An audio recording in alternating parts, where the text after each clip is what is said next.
anterior y el actual.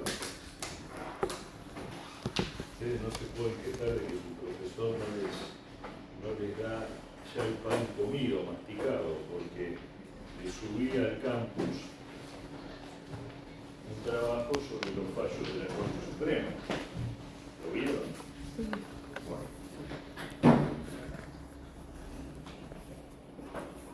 A ver, vamos a crear una cosa para el parcial de jueves. Básicamente va a ser de derecho colectivo del trabajo. Va, como les dije en el mensaje que subí, va a ser sobre la ley 14.786. La tienen que leer. Es una ley que no ha tenido prácticamente cambios. 786. Que no ha tenido prácticamente cambios. Es la ley ¿de qué? ¿De qué es la ley 14.786? ¿Cómo? Fuerte, fuerte.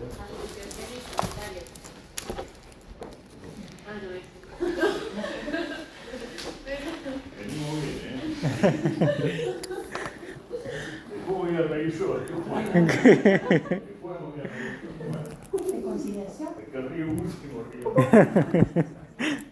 A ver.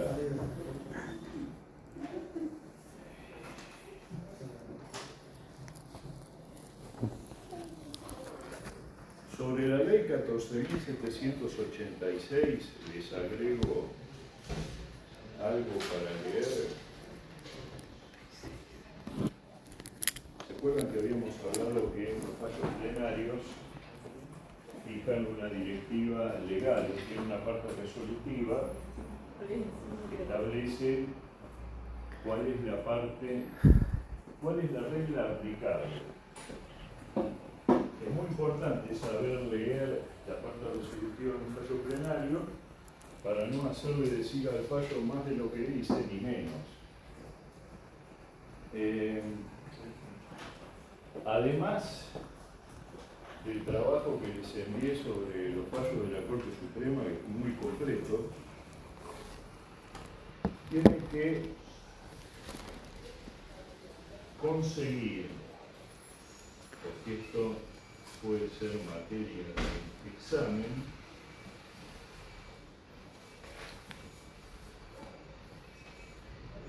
dos fallos plenarios de la Cámara Nacional de Apelaciones del Trabajo. El fallo plenario número 63, que es Buján, Celso, Consolano, Tobías y compañía, que es un fallo de 1960, pero es contemporáneo a la ley 14.786 y está vigente. Establece que despedido el personal de una empresa, invocándose como única razón su renuencia a reanudar las tareas después de declarada la ilegalidad de una huelga, que eso lo habíamos visto, no obstante la intimación previa para que lo hiciera, la reincorporación parcial levantado el paro importa discriminación arbitraria que lo autoriza a reclamar las indemnizaciones legales. Es decir, ¿qué pasó en esta situación? El Ministerio de Trabajo declaró ilegal una huelga, o sea, la calificó de ilegal. ¿Qué hizo el empleador? ¿Se acuerdan que nosotros vimos esto? Y que inclusive ahora lo obliga expresamente el artículo 242 de la Ley de Contrato de Trabajo. Cuando hay una huelga, a ver, si el Ministerio de Trabajo la declara ilegal, es porque es muy probable que esa huelga incurra en alguno de los dos hechos que señala como injuria laboral el artículo 242 de la Ley de Contrato de Trabajo, en uno, en los dos o en los dos, que es o o un piquete que obstaculice el acceso o la salida de personas o bienes del establecimiento, o que afecte la libertad de trabajo de otras personas que no adhieren a la huelga. Eso ustedes recuerdan que es injuria laboral previa intimación del empleador. ¿Se acuerdan que habíamos hablado que cuando hay una calificación administrativa de la huelga por parte del Ministerio de Trabajo, el empleador une esos dos elementos, intima retomar tareas, si no, directamente denuncia? Esto siempre existió. ¿Cómo? Sí. Esto siempre existió.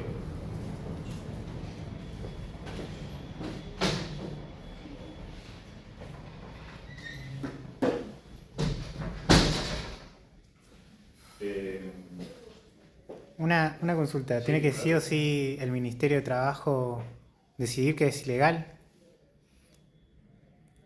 No te entendí bien la pregunta. Si es un piquete, ¿automáticamente es ilegal o tiene que decidir el Ministerio? No es muy buena pregunta. O sea, no existe un piquete porque el Ministerio de Trabajo lo declara ilegal la huelga. Ujú. Puede haber una injuria laboral sin que el Ministerio de Trabajo haga la calificación administrativa de la huelga. Porque en definitiva, por supuesto, después va a cargar, como en toda injuria laboral, la prueba de que había injuria laboral suficiente sobre el empleador. Pero si además hay una calificación administrativa de la huelga, eso implica casi una presunción de que podría tratarse de una medida ilegal.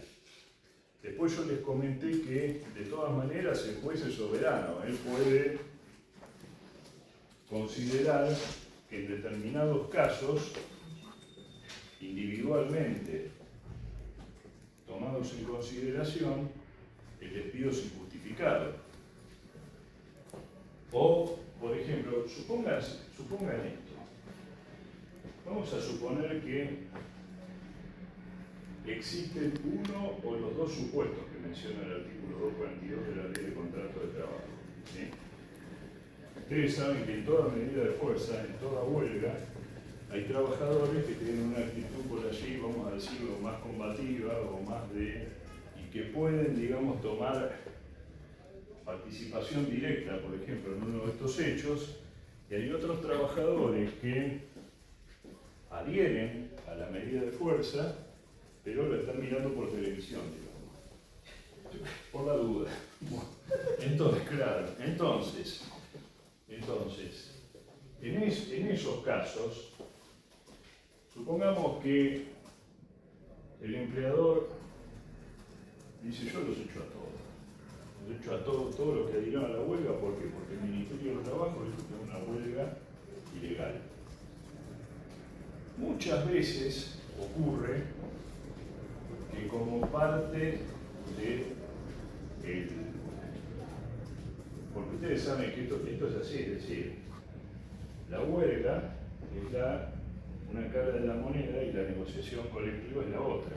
Entonces después negocian, se sientan a negociar, ya sea porque los obligó el Ministerio de Trabajo, porque les conviene, por lo que fuere, y a veces como parte de esa negociación se reincorpora a los trabajadores que se despidió.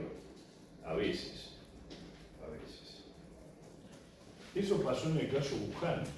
Es decir, el empleador reincorporó a los trabajadores, pero solamente a una parte de los trabajadores y a otros no. Entonces, ¿qué dijo Wuhan? Y bueno, pero a mí no me reincorporaron. ¿Por qué no me reincorporaron? Y no había una razón objetiva que pudiera justificar un trato diferente. Y cuando hay una razón objetiva para un trato determinado, cuando existen igualdad o por lo menos similitud de situaciones. ¿Qué decimos? Es un trato discriminatorio. Bien. Eso es lo que se resolvió en el plenario Luján. Pero volviendo un poco al tema, decíamos recién, el juez igualmente no está atado por la calificación administrativa de ilegalidad de la huelga. No está atado en el plano individual cuando tiene que valorar conductas individuales, que es lo que tiene que evaluar el juez cuando va a resolver si hay despido con causa o hubo un ejercicio, por ejemplo, exagerado. Supongamos un trabajador que no tuvo participación alguna directa en estos hechos que estamos hablando, del 242, que son los que configuran la injuria. Son los hechos del 242 los que configuran la injuria, no la mera adhesión al derecho de huelga, que es un derecho constitucional, más allá de... Entonces, fíjense que hay que distinguir los dos aspectos. Supongamos que ustedes tienen un trabajador que tiene muchos años de antigüedad, que no tiene antecedentes disciplinarios, que adhiere a la huelga, como adhiere la gran mayoría de sus compañeros de trabajo, no toma intervención en estos hechos que estamos hablando, ¿estaría configurada la injuria laboral en los términos del 242 de la Ley de Contratos de Trabajo? Pareciera que no. Entonces, una cosa es la calificación, la eventual calificación administrativa de la huelga, porque vieron que en la clase anterior dijimos que no necesariamente el Ministerio de Trabajo califica la huelga. Generalmente esa calificación viene de la mano de que previamente el Ministerio, por ejemplo, convocó a una conciliación obligatoria a las partes. Entonces, si hay, por ejemplo, un sindicato que ignora esa convocatoria, sigue con las medidas, pese a haber una orden del Ministerio de Trabajo en contrario, ahí inmediatamente les dice a los empleadores, bueno, hagan lo que quieran, porque para nosotros la huelga es ilegal. Incluso fíjense que la ley 14.786 dice que el Ministerio de Trabajo puede inclusive ensayar una fórmula conciliatoria y que si una de las dos partes injustificadamente la rechaza o ni siquiera concurre, que no concurra es difícil porque le pueden aplicar una multa por esa incomparecencia a quien no vaya, pero si injustificadamente se niegan a negociar o prosiguen con medidas que el Ministerio de Trabajo consideró u ordenó, mejor dicho, no consideró, ordenó retrotraer al momento anterior en que empezaron a manifestarse, que cuáles eran esas medidas por parte de los trabajadores, la huelga o estas medidas que están calificadas en el 242 de la Ley de Contratos de Trabajo, y por parte del empleador, los despidos, la modificación unilateral de las condiciones de trabajo, etc. Entonces, el Ministerio de Trabajo, cuando evalúa que hay razones de orden público, de seguridad, de paz social, de lo que, como se lo quiera llamar, ordena el cese de esos comportamientos, generalmente lo hace con retroactividad. O sea, si ya, por ejemplo, hubo despidos, quedan sin efecto.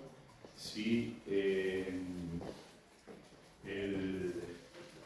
sindicato llamó a una huelga, tiene obligación de respetar la conciliación obligatoria y suspender la medida de fuerza, pero bueno, ya si no lo hacen, es muy probable que sea un paso para la calificación administrativa de ilegalidad.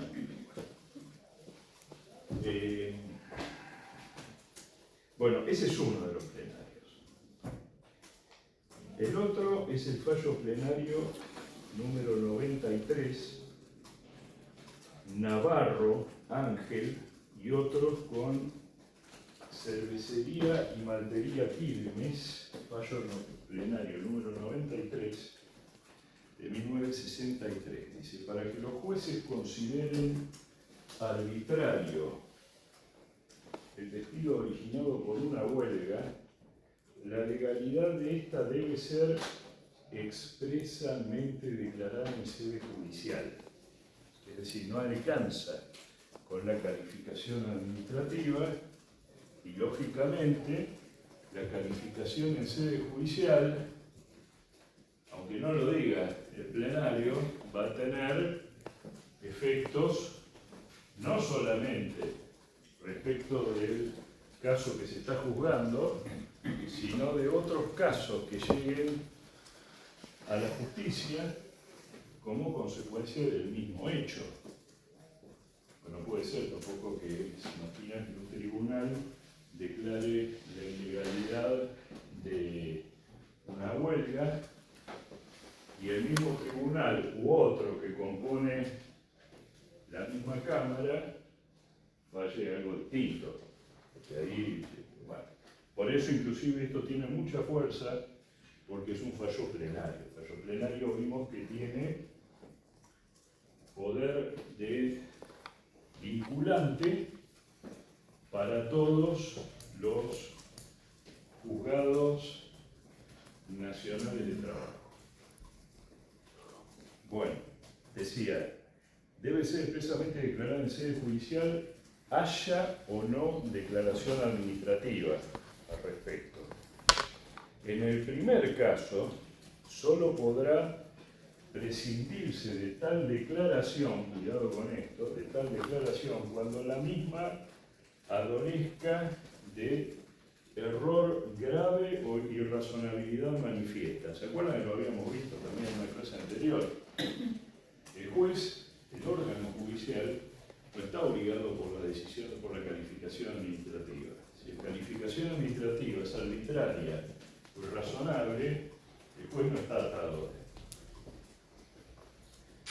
Los jueces tampoco pueden prescindir de la declaración referente a la legalidad de la huelga, invocando como única circunstancia la actitud del empleador de reincorporar a un sector de los trabajadores que participaron en ella. Es decir, los jueces están obligados cuando se solicita se solicita el juicio a declarar la legalidad o la ilegalidad de la huelga. Y el hecho de que parte de los trabajadores haya sido reincorporado por la empresa no la convierte a la huelga en algo legal o ilegal. Esto es lo que quiere decir Navarro. Esto es lo que ustedes tienen que tener entendido.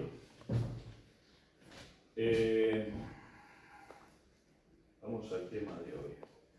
La ley 14.250 de convenciones colectivas de trabajo es una ley de 1952. Es una ley que no por casualidad aparece durante también el gobierno de Perón, 1946 a 1955. ¿Por qué lo remarco esto? Porque es, digamos, la época en que nacen las leyes sindicales con la marca de la unicidad en la representación gremial, de la que hablábamos siempre. Es decir, primero aparece la ley de asociaciones sindicales, que fue un decreto ley del año 1945, que si me preguntan cuál es el número, la verdad que no lo recuerdo, pero fue la primera ley de asociaciones sindicales en el país y se estructuró en base, pero no es una copia, ni funcionaba exactamente igual tomó parte de la inspiración, al derecho corporativo de la Italia de Mussolini. En parte, o sea, quiero ser muy cuidadoso con esto, no estoy diciendo que era un calco del régimen fascista, pero lo cierto es que en la Italia de Mussolini no había, por ejemplo, un derecho sindical. No había un derecho sindical. Es decir, lo que se había hecho, existía algo que se llamaba derecho corporativo. ¿Qué era el derecho corporativo? Por ejemplo, un sindicato de trabajadores y un sindicato de empleadores conformaban algo que se llamaba corporación.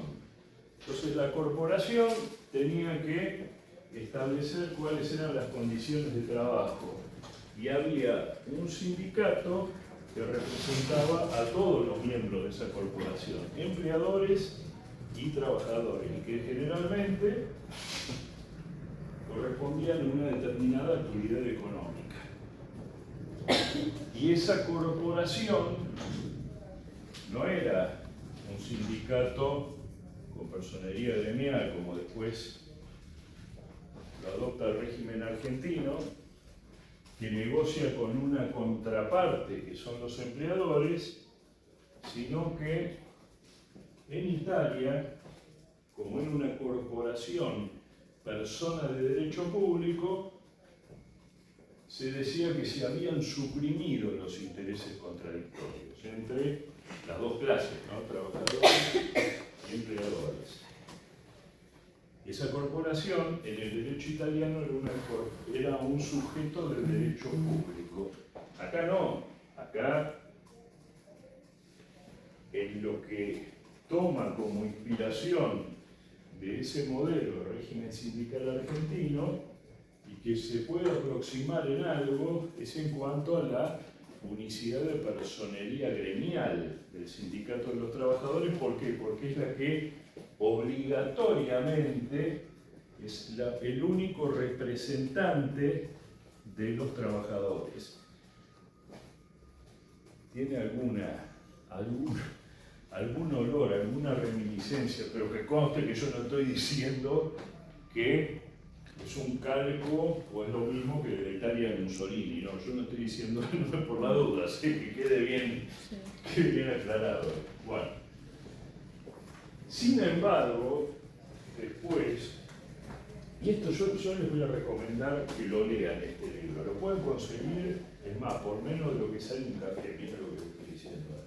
Un libro que se llama Nociones de Derecho del Trabajo, escrito por un gran jurista italiano que se llamaba, el apellido era Santoro Passarelli. Francesco Santoro Passarelli. Bueno, que escribió Nociones de Derecho del Trabajo, y este señor escribió el libro unos 10-15 años después. ¿Se acuerdan que a Mussolini lo colgaron así de, bueno, unos 10 años, 15 años después de esto? Y él explicaba cómo era el régimen de derecho sindical italiano con la Constitución democrática, con la Constitución de 1945. Y fíjense que, porque uno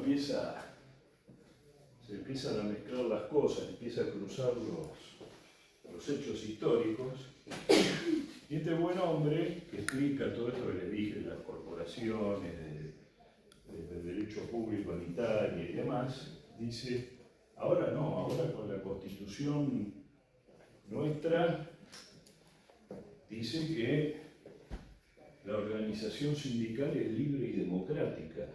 Entonces yo digo, bueno, acabáramos. Veo que esto tomaron, por ejemplo, los constituyentes del 14 bis, en esa parte se ve que tomaron algo de la Constitución italiana, porque es lo que dice el 14 bis, Organización Civil y Democrática, y allá, en Italia, aún hoy, no existe una ley de asociaciones sindicales. Los italianos quedaron tan asustados después del régimen de Mussolini que dijeron, no, ni siquiera esto, es decir, son asociaciones civiles y tanto los empleadores como los trabajadores se agrupan como se les ocurra a ellos. Es decir, por una cuestión ideológica, por una cuestión de categoría, por cuestiones de trabajo, y cada uno negocia colectivamente como se le ocurre. En cambio acá, el artículo 14 bis dice también, esto es una organización sindical libre y democrática, pero eso sí, ojo, cuidado, porque la ley 23.551 dice un solo sindicato, generalmente de actividad, generalmente nacional, es el único que puede representar a la categoría en la negociación colectiva. Ojo, porque eso determina, lógicamente, una centralización muy fuerte de la negociación colectiva y arrastra también a los empleadores, porque los empleadores tienen que negociar con ese sindicato. Además, si ese sindicato tiene la personería gremial, ¿qué pasa con alguien que tiene el monopolio de algo? Sí, tiene todo, se concentra en todo. Vamos. ¿Para qué va a ofrecer mejores servicios? ¿Para qué va? Pero está bien, y se termina burocratizando, ¿no? Se termina siendo inclusive la asociación sindical más fuerte a veces que los empleadores. Ojo, que los empleadores no son las víctimas de acá, de todo esto, porque ellos prefieren también esto, porque dice, bueno, por lo menos sé qué interlocutor tengo, porque si no estoy negociando con distintos sindicatos, bueno. Este sistema existe desde hace 70 años en el país, y en general, la verdad, no ha sido muy cuestionado. Yo les comenté esto varias veces, ni por los trabajadores, ni por los empleadores, es decir, no debe ser tan ajeno a nuestra idiosincrasia. Ahora, si esto se lleva bien o no con la libertad sindical, es otra historia. Nosotros ya vimos que la libertad sindical también tiene dos caras, ¿no? La individual y la colectiva. Vimos que la individual, ya la Corte Suprema de Justicia dictó varios fallos que los tienen todos juntitos en el archivo que les mandé hoy, que subí al campus. Y se acuerdan que había puesto un límite respecto del tema en cuanto a la negociación colectiva en el fallo Habemus. Dijo, acá no hay inconstitucionalidad en que un solo sindicato represente a la categoría en materia de negociación colectiva. ¿Cuál es la ventaja, si es que la hay, de este sistema de que estamos hablando de unicidad gremial en materia de negociación colectiva? ¿Cuál puede ser la ventaja? Estamos hablando para los trabajadores. Sí, una mayor condición de fuerza para negociar.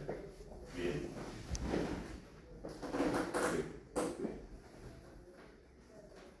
Ahora, los convenios colectivos de trabajo es una cuestión más general, ¿no?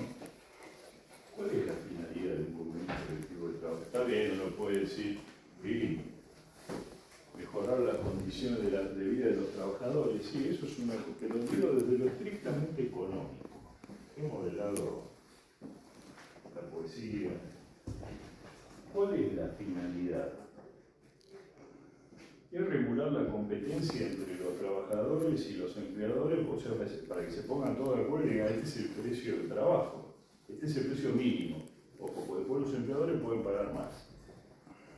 Pero esa es la finalidad. Entonces, desde ese punto de vista, también al concentrarse la negociación, favorece de alguna manera una regulación del valor del trabajo en esa actividad. Ahora ustedes fíjense que como se establece una sola negociación muy centralizada, quienes negocian colectivamente por la parte empleadora generalmente son los empleadores que están en mejores condiciones de competitividad. Los que, porque a ver, fíjese, el convenio colectivo de empleo del comercio se aplica al supermercadismo, es el mismo que el kiosco acá a la vuelta. Entonces, evidentemente, el señor que tiene el kiosco acá a la vuelta es un empleador también dentro del convenio colectivo de empleo del comercio, no está en las mismas condiciones, por ahí no puede cumplir con todas las condiciones de ese convenio. Entonces se ha puesto mucho en cuestión este sistema porque, así como a los empleadores pequeños y medianos les cuesta poder adaptarse a los costos de un convenio general, también justamente deja a mucha gente afuera de la formalidad. Por eso hay mucha gente trabajando en negro. Y acá es cuando caemos de vuelta en la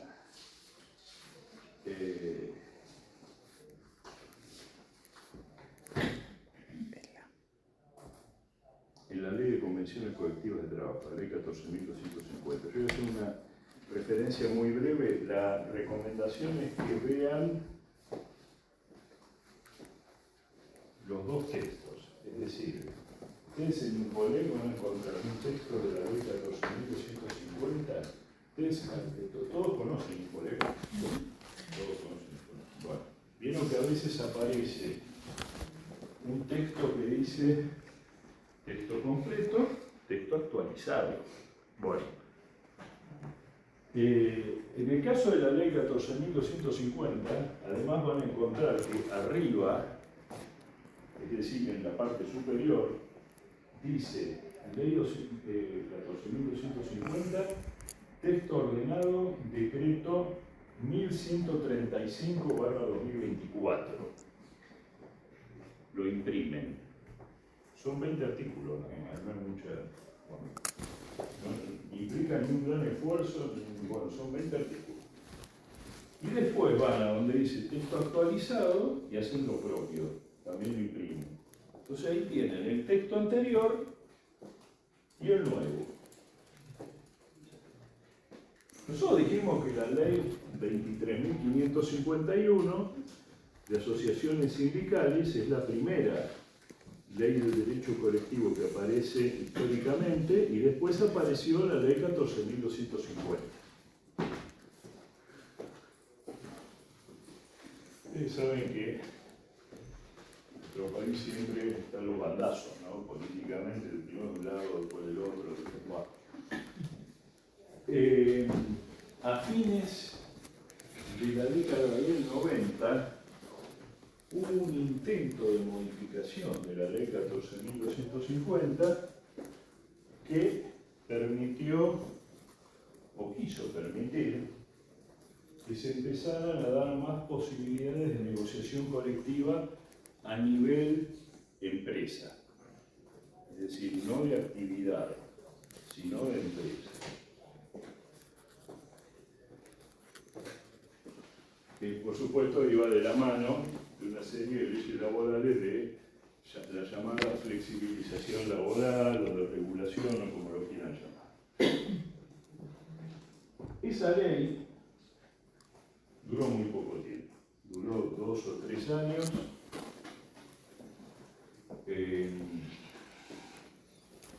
Y en el año 2004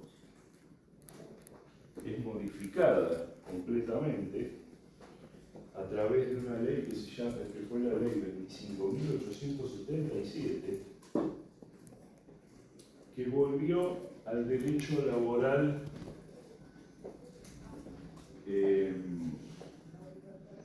fuertemente intervenido por la autoridad pública, sobre todo en materia de derecho colectivo.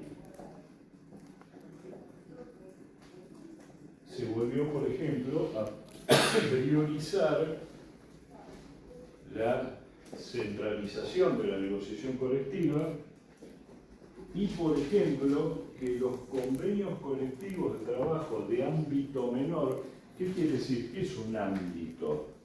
Ámbito de representación, ámbito de aplicación material, ámbito, es una medida, un ámbito, ¿sí? Entonces,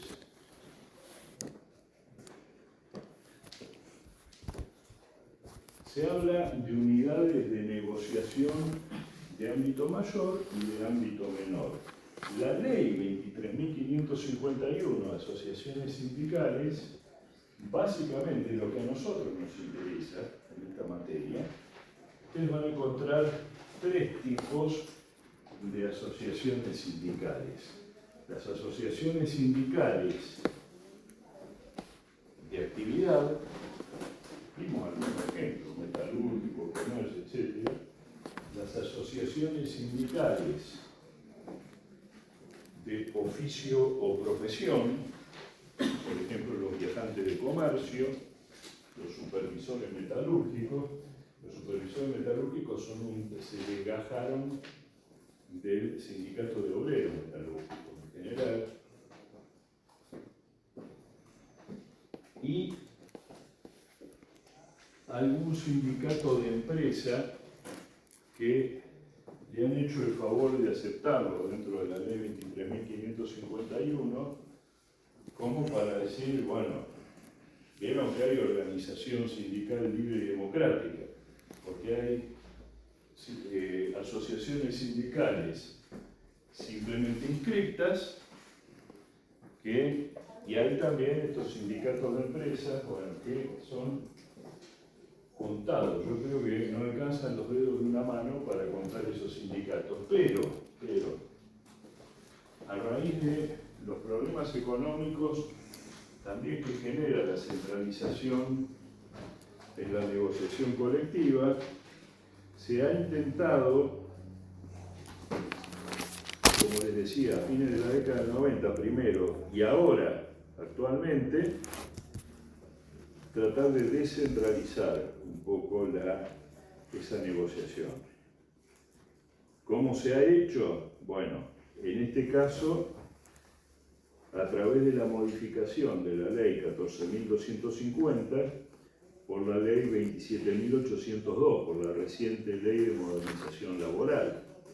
Entonces, ustedes en el texto que vean de Infoleg, cuando vean que al pie dice texto según ley 27.802, es el texto actualizado que imprimieron, lo van a comparar con el mismo artículo de la ley anterior y van a ver inclusive también que hay algunas derogaciones de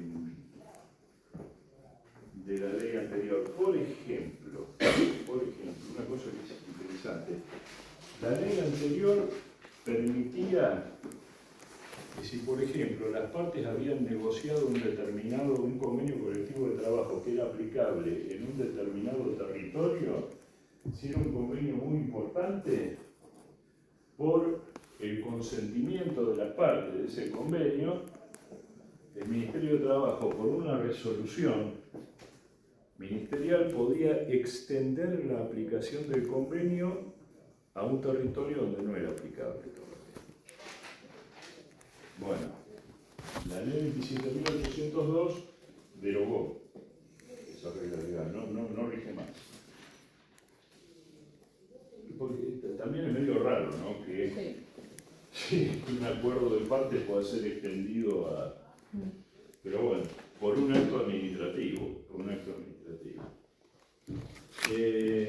Después, lo más interesante, yo les voy a pedir que pongan el foco en esos artículos, entre otras cosas porque es posible que se les pregunte en el parcial, aunque más no sea por eso. Fíjense los capítulos 3 y 4 de la ley, que habla de los ámbitos de negociación colectiva y de la articulación de los convenios colectivos de trabajo. Respecto del ámbito de la negociación colectiva, está con las dos cosas, están vinculadas, pero más el primero, el ámbito de la negociación colectiva está vinculada con la tipología de asociaciones sindicales que les mencioné recién, porque es un reflejo de esa tipología de asociaciones sindicales. Porque fíjense que, bueno, fuera de algún divague que está mencionado acá en la ley, por ejemplo, el convenio marco, acá ustedes lo que tienen que tener en cuenta es los convenios, son los tres últimos, son convenio de actividad, convenio de profesión, oficio o categoría, y convenio de empresa o grupos de empresas, que son los que realmente se aplican. Ese que todo va de la mano, como quien dice, con la tipología de asociaciones sindicales que acabo de mencionar. Entonces, ¿qué hace la nueva ley con esta clasificación? Deroga el artículo directamente. Dice, se terminó esto de la unidad de negocio, de las distintas unidades de negociación, de la clasificación legal. ¿Y por qué se terminó esto? Porque ustedes, que tienen que razonar legalmente, se van a dar cuenta de esto. Si este artículo que establecía la clasificación de convenciones colectivas es el artículo 16, que es el derogado por la nueva ley, el 18, el siguiente prácticamente, que habla de la articulación de convenios colectivos, a lo que se refiere es a cómo se relacionan normativamente los convenios colectivos de trabajo. ¿Se acuerdan que cuando vimos el artículo 2 de la Ley de Contrato de Trabajo, vimos que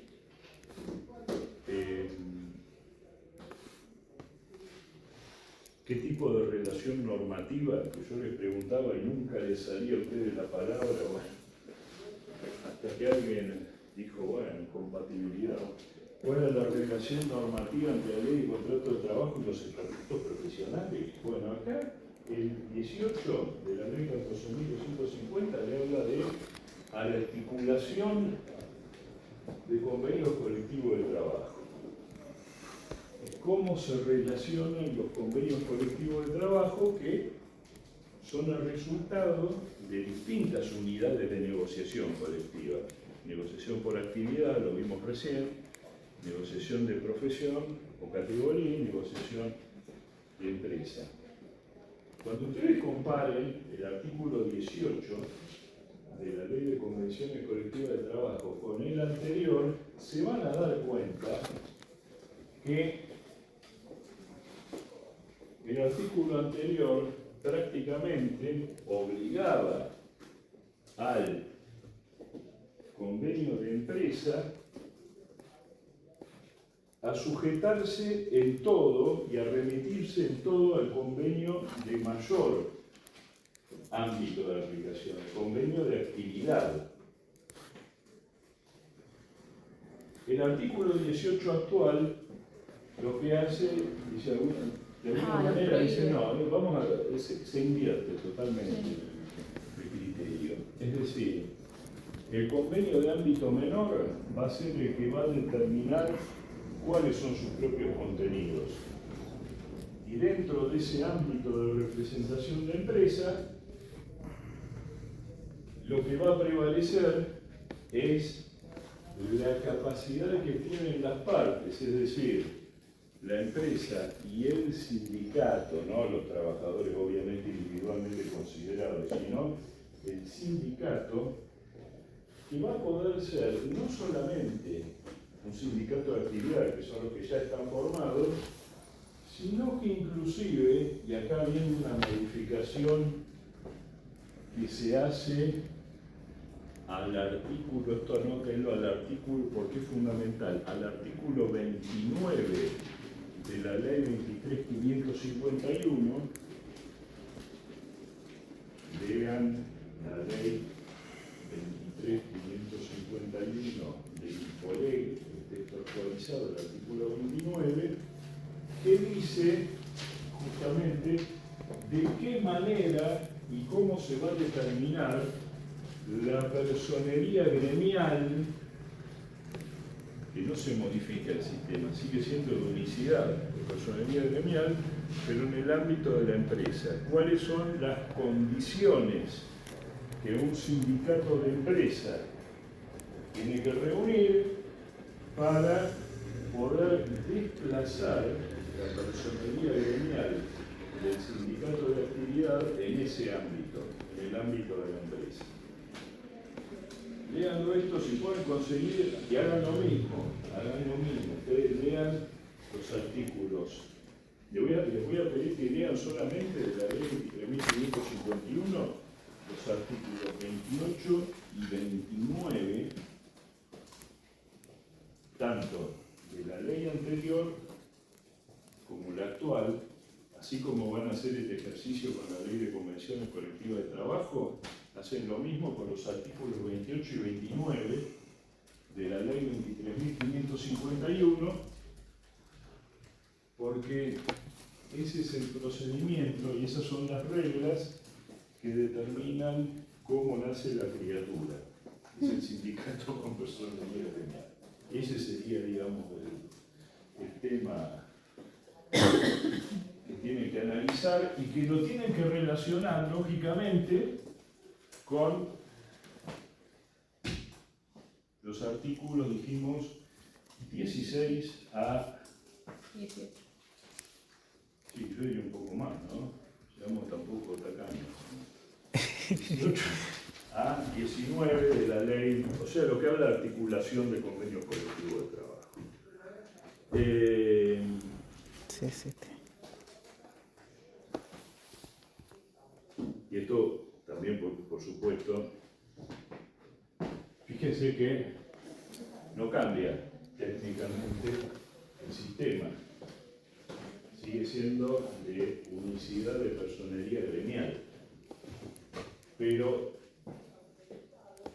como, yo creo que esto ya lo entendieron ustedes, como el sistema de negociación colectiva es un reflejo del régimen sindical, entonces se ha favorecido por la vía legal la formación y el desarrollo de sindicatos a nivel de empresa. Ojo, porque esto vamos a ver si camina, si funciona, si realmente tiene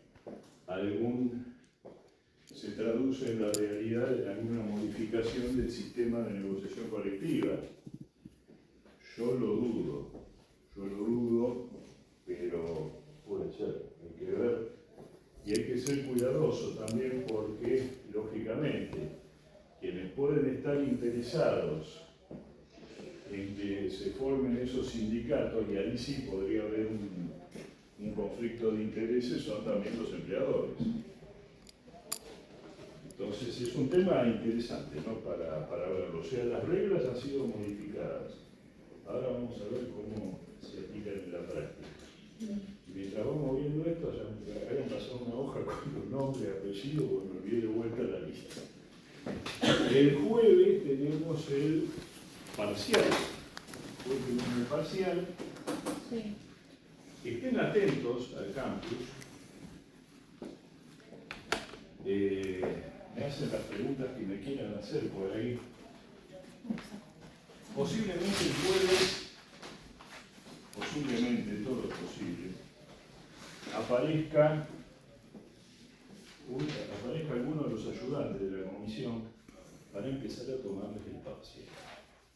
Y después voy a caer yo en algún momento cuando me lo permita el tiempo. Yo creo, vieron que hubo 2 o 3 clases que llegué tarde. Sí. Bueno, para la segunda parte, para la actividad complementaria. Pero esperen ustedes. Bueno,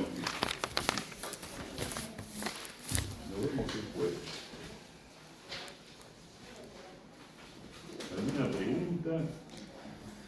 Yo, Sí, antes de la actividad complementaria del jueves, el examen es a desarrollar. Ah, el choice. Eso es la clase única. No, es que me... ¿Usted quiere desarrollar? No. Ah, bueno. No, porque me cuelgan acá, pero No, puede ser. no, gracias. Acá no. Prefiero no ser yo Bueno, la... alguna pregunta podría haber, porque eso no es mala la idea. No me quemo. Una o dos preguntas puede No, haber, profe, porque a por veces favor. vieron tampoco muy, ¿viste? A o B, no. Tiene una opinión, por ejemplo. Le puedo pedir una opinión bien fundamentada. Ahí, por ejemplo, el caballero Hoy tiene, no vuelvo a casa. tiene interés. Pero bueno, vamos a ver. Nos vemos el jueves. Cuando habla de simulación de audiencia o alegato final, usted lo plantea como que lo vamos a hacer en grupo, que va a dividir la clase y lo vamos a hacer en grupo. ¿Eso va a hacer efectivamente eso? No, yo lo que dije, lo vuelvo a aclarar, que va a haber dos grupos. Claro. Una parte actora, Sí. otra parte, pero va a ser individual la defensa de cada uno. Es decir, va a pasar, por ejemplo, usted, parte actora o parte demandada, y yo le voy a hacer alguna pregunta. Después va a salir, va a venir el señor, va a ser parte actora o parte demandada, es lo mismo. Va a ser dos grupos. En eso, únicamente, en eso, no hay un trabajo grupal, acá, un trabajo colectivo. Ah, yo creí que íbamos a estar No. entre Acá cada uno uno, contra otro acá cada uno se justificando su... arregla solito. Ah, está bien. ¿Eh?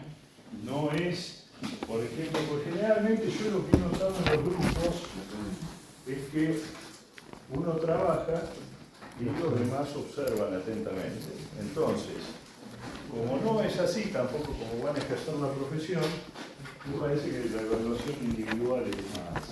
Claro, pero o sea, la parte de alegatos hay que prepararla por la postura. Por supuesto, muy bien, exactamente. Y ahí acuérdense que Orellano lo tienen que leer íntegro, lo tienen que leer completo, se Sí, lo volví a repetir en el campus, por las dudas. Profe, asumo... El caso es Cuidado con lo después que vas a del subir. 2016, ¿Cómo? asumo, ¿no? El caso, El caso del 2017, 2016. Orellano. No, me refiero al caso práctico. Es post, o sea, lo tomo como con fecha posterior a Orellano. No entiendo.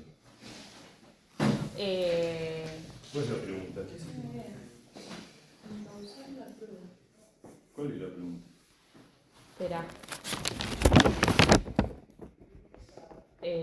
Porque no es lo mismo justificarlo previo a Orellano que justificarlo post Acá el Orellano. tema es que cada uno se va a sentar conmigo a conversar sobre Orellano y sobre el derecho colectivo del trabajo. Yo lo que quiero saber es si leyeron o entendieron algo de todo esto. Bueno, Y si no leyeron y no entendieron nada, y bueno, era recuperatorio. ¿Qué vamos a hacer? Es así la cosa. no, está bien.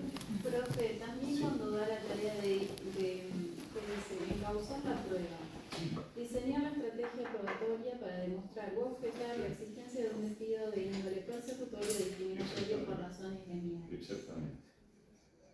Sí, pero es como en el aire. Bueno, en base a Orellano. Sí, Claro. que yo tengo que Orellano, traer por como la ejemplo, prueba. yo lo que les recomendaría es, claro, por ejemplo, en base a los hechos de Orellano, Yo, ¿qué prueba podría, por ejemplo, fundamentar De las dos partes. tu alegato como de parte actora o de Claro. parte demandada? Ah. Esa es la idea. perdón, por ejemplo, Porque ustedes para poder argumentar tienen que tener hechos, tienen que tener un caso. Sí, ¿no? Claro. consulta, ¿aplica Pelicori? Que no vengan con la, ¿no? No. Sí. ¿Aplica Pelicori? ¿Eh? ¿Aplica Pelicori en los casos, si es un despido discriminatorio, debería aplicar? Quiere que incluyamos a Pelicori también. Incluimos Pelicori. van a... Yo facilito todo. Pero usted, evidentemente, tengo que levantar los estándares. No, o sea, si lo traemos a colación, suma. Sí, por supuesto. Listo. Por supuesto. Bueno. Bueno, nos vemos el jueves.